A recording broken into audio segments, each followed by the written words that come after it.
জন্মকুণ্ডলী দেখে কিভাবে বোঝা সম্ভব যে একজন ব্যক্তির বাড়িতে বাস্তু দোষ তৈরি হয়েছে কিনা। নমস্কার, আমরা কিভাবে একটি জন্মকুণ্ডলী দেখে বাস্তু দোষ বুঝতে পারি। যদি কোনো ব্যক্তির জন্মকুণ্ডলীতে চতুর্থভাবে পাপগ্রহের অবস্থান থাকে, অর্থাৎ নৈসর্গিক পাপগ্রহ শনি, মঙ্গল, রাহু এবং কেতু। আমি একটি জন্মছক বিশ্লেষণ করে এখানে দেখাবো। আপনারা যে স্ক্রিনে জন্মছকটি দেখতে পাচ্ছেন, এটি কিন্তু মকর লগ্নের একজন ব্যক্তির জন্মছক এবং মকর লগ্ন সাপেক্ষে তার চতুর্থ ভাব হচ্ছে মেষ রাশি। মেষ রাশির অধিপতি গ্রহ মঙ্গল, তিনি রয়েছেন কিন্তু সিংহ রাশিতে, অর্থাৎ অষ্টম ভাবে রয়েছেন।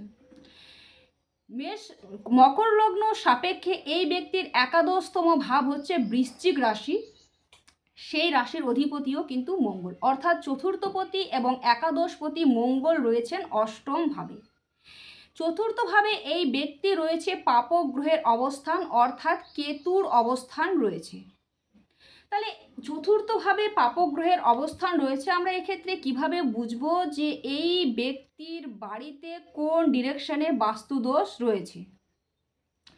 কালপুরুষ রাশিচক্রের একাদশতম রাশি থেকে আমরা কি বিচার করি? সাফল্য, সন্তুষ্টি, যে আমাদের মেন্টাল পিসকে বিচার করে থাকি। বাস্তুর একটি নির্দিষ্ট ডিরেকশন রয়েছে, সেটি হলো বাস্তুর নর্থ ইস্ট ডিরেকশন। আবার দেখুন, এই একাদশতম ভাবে কিন্তু শনি গ্রহের, অর্থাৎ শনিও কিন্তু একটি নৈসর্গিক অশুভ গ্রহ, শনি গ্রহের কিন্তু দৃষ্টি পড়েছে।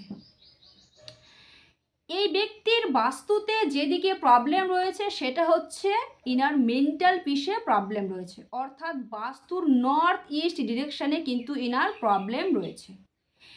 এটি একটি জাতকের জন্মকুণ্ডলী, যেহেতু চতুর্থভাবে একটি পাপগ্রহের অবস্থান রয়েছে এবং ইনার চতুর্থ পতিও যেহেতু অষ্টমভাবে অবস্থান করেছে, অর্থাৎ চতুর্থ ভাব থেকে আমরা কি বিচার করে থাকি? মাতৃভূমি, নিজের বাসস্থানকে বিচার করে থাকি। এবার অষ্টম, সেখানে সমস্যা।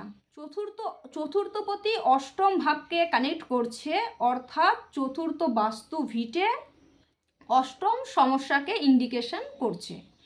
এবং একাদশতম ভাব যেহেতু মেন্টাল সন্তুষ্টির ভাব বা মেন্টাল পিসের ভাব, সেখানে কিন্তু এনার বাস্তুতে যে সমস্যাটা রয়েছে সেটা হচ্ছে যেখান থেকে ইনি মেন্টাল পিস পাবেন, সেই মেন্টাল পিসটাই কিন্তু এনার ড্যামেজ হয়ে রয়েছে, অর্থাৎ একাদশতম রাশিটাও কিন্তু ইনার ড্যামেজ অবস্থায় রয়েছে।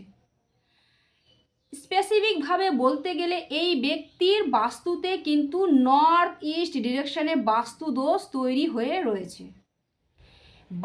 আমি বিশেষভাবে যদি বলি, এই ব্যক্তির বাস্তুর নর্থ ইস্ট ডিরেকশনে ইনি কিন্তু ভীষণই একটি ভাইটাল বাস্তুদোষ তৈরি করে রাখতে পারেন। এক্ষেত্রে টয়লেট হতে পারে, কিংবা এমন কোনো কিছু বিষয় করে উনি রেখেছেন যেখান থেকে কিন্তু রিকভারি করতে গেলে ওনাকে সেই ডিরেকশনের কিছু অবজেক্ট প্লেসমেন্ট হোক কিংবা তত্ত্বগত প্লেসমেন্টকে ঠিকঠাক করতে হবে।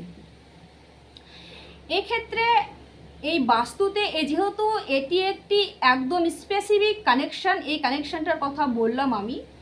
বাকি কিন্তু আরও জন্মকুণ্ডলীতে যদি বাস্তুদোষ থেকে থাকে, তার কানেকশান কিন্তু অন্যরকমভাবেও হতে পারে। যদি আপনারা এই বিষয়ে ইন্টারেস্টেড থাকেন, অবশ্যই কমেন্ট করে জানাবেন এবং ভিডিওটি ভালো লাগলে অবশ্যই একটি লাইক করে দেবেন। সকলে খুব ভালো থাকুন, সুস্থ থাকুন। জয় শ্রীকৃষ্ণ।